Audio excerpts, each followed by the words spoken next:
যদি আইন শৃঙ্খলা পরিস্থিতি উন্নতি করতে না পারেন, আমরা আপনাদের উপর আঙ্গুল তুলতে বাধ্য হব। আপনারা যতদিন রয়েছেন ততদিন দয়া করে আজ থেকে আপনারা আরো বেশি সচেষ্ট হন। প্রতিটি ধর্ষণ, নারী নিপীড়ন, নারীর প্রতি সহিংসতার ঘটনার দ্রুততম সময়ে বিচার সুনিশ্চিত করেন এবং অবশ্যই আইন শৃঙ্খলা পরিস্থিতির উন্নতি করতে হবে। যদি আইন শৃঙ্খলা পরিস্থিতি উন্নতি করতে না পারেন, আমরা আপনাদের উপর আঙ্গুল তুলতে বাধ্য হব। আপনারা আমাদেরকে বাধ্য করবেন না। যেভাবে ছিনতাইকারীরা চারপাশে ঘোরাফেরা করছে, সন্ধ্যার পর হলেই আমাদের ঢাকা বিশ্ববিদ্যালয়ের শিক্ষক এমনকি ছাত্র দলের নেতা কর্মীরা আক্রান্ত হচ্ছে। আপনারা দেখেছেন গতকাল নারায়ণগঞ্জে ছাত্র দলের আমাদের ভাই অপূর্বকে ছুরিকাঘাতে হত্যা করা হয়েছে।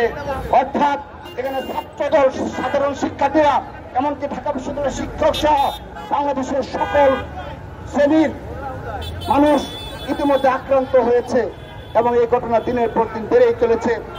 সেজন্য আজকের এই মানববন্ধন থেকে আমরা স্পষ্টভাবে দাবি করছি, আপনারা আইন শৃঙ্খলা পরিস্থিতির উন্নতি করতে হবে। সোশ্যাল মিডিয়ায় নারীর প্রতি যে প্রপাগান্ডা ছড়ানো হয় এবং নারীর প্রতি যে বিরূপ মনোভাব প্রদর্শন করে সোশ্যাল মিডিয়ায় এক ধরনের সহিংসতা তৈরি করা হয়, আমরা তারও নিন্দা জানাচ্ছি এবং তারও বিচারের আওতায় নিয়ে আসার জন্য দাবি জানাচ্ছি।